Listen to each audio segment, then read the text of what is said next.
Welcome to the Insightful Color blog. I'm Alexandra Isaievych. And I'm Svetlana Pritzker, and today our conversation is about how do we create, what emotion we put into it, and what our inner critic is doing while we are creating.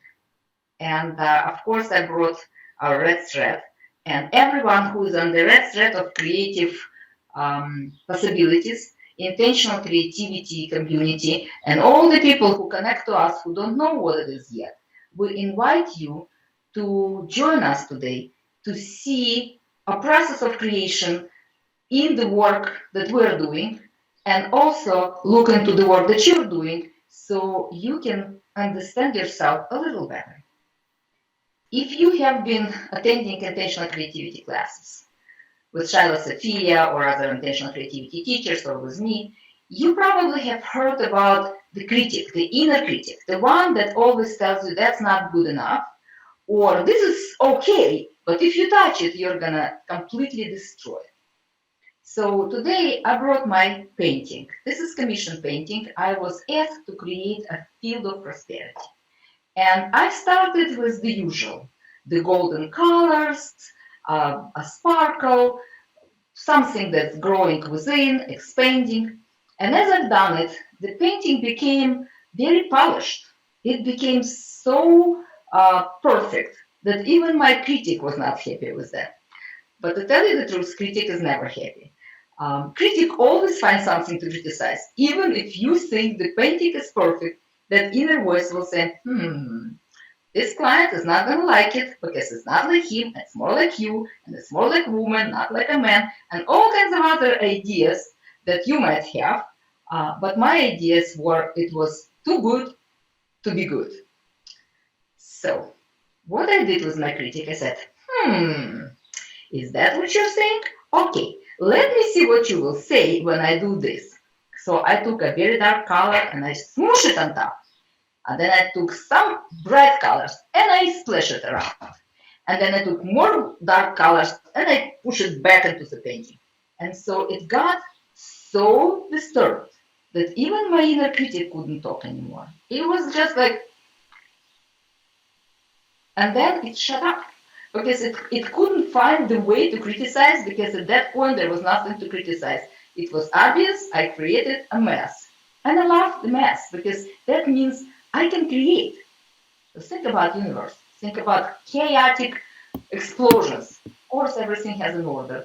But for the naked eye of the explorer, it's splashes and colors and shapes moving, morphing from one to another. The patterns growing and destructing and constructing again. And so with the bravery that it took to destroy the golden perfect, I took my hands, I took the color, I put it on, and I went like this. And you can see my fingers, I'm sure. And so then I looked at it and I said like, that gets a little better now. And then I took yellow and I put and then I put some green. And now I can look at it and my critic can look at it and we both feel it's a celebration. We don't know where it's going. But the muse within me, the spirit that moves my energy through the painting tells me, well, there's things to do. There's colors to put. There's glazes to try. There are shapes to add. And that makes me happy. And my critic is also very happy. Why? Because as I create, it criticizes me. And the more I create, it more criticizes me. So he always has something to do. And I do not disturb my critic in its sacred work. Why? Because it pushes me to do messy stuff because I could never be satisfied with the completion. I love the exploration. I love the splashes and creations. And so it allows me to play as much as I want to play. And then when I feel bored, it's done. It's not my critic. I feel that I've played enough in that playground and it's time to step out and try something new. And so that is a prosperity field. This is how I understand prosperity. It's abundance of creative ideas. It's abundance of understanding what you can do in spite all the critics in the world, and how you can allow yourself to be the child, to play with the splashes, and then go wash your hands and start again. So I would like for you, Alexandra, to share how you deal with that critic. Things I recently discovered, which never occurred to me before, but I was in a workshop setting, there was half a dozen people, and the presenter was saying something similar to what you were saying, that this inner critic voice comes up and that's normal and that all of us as humans have it.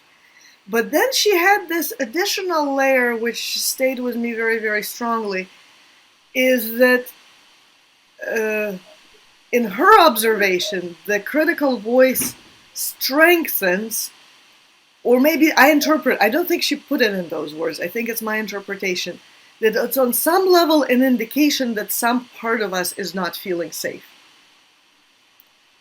And I'm like, wait a moment, rather than me thinking that there's a problem with the critic is actually telling me that something within me is not feeling safe.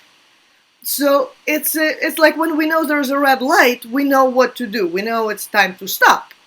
So on some level, the critic, it means like, oh, maybe not necessarily stop. Stop might be not always a good advice, but stop long enough to notice, like, what is going on? Can I identify what is it that makes me feel unsafe? And then I can make appropriate choices.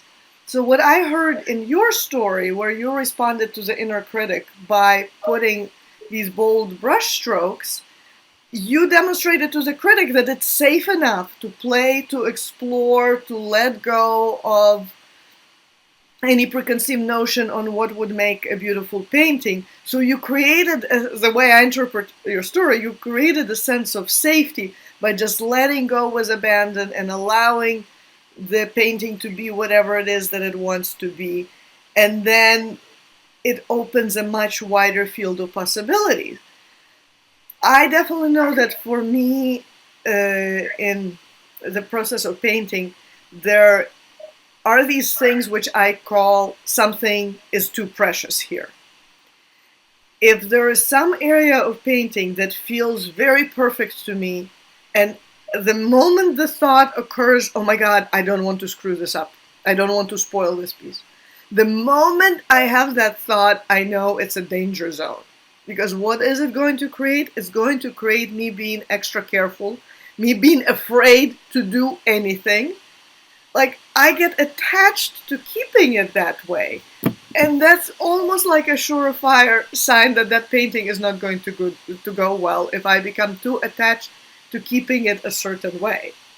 Like, what creates a good painting is a full range of bright colors and dark colors and big assertive brushstrokes and small refined brushstrokes. It's not any one kind of color or one kind of brushstroke that would create a good painting. So anything and everything is an opportunity to notice, like, wait a moment, now I am on this side of the spectrum. Can I add something from the other side? So there's always valuable information that comes through if we only notice and listen what gifts it has for us. And truthfully, I believe that critic is not something that is negative inside us. It's just part of our psyche, separated from the rest of the psyche for whatever reason, for wanting to feel safe and loved and connected. And so the way I treat my critic when it arises, I actually feed him, because I believe it's a masculine energy. It's the father telling you should know better. So even though my mother wasn't so encouraging either, but I feed them with, oh, you need something to chew?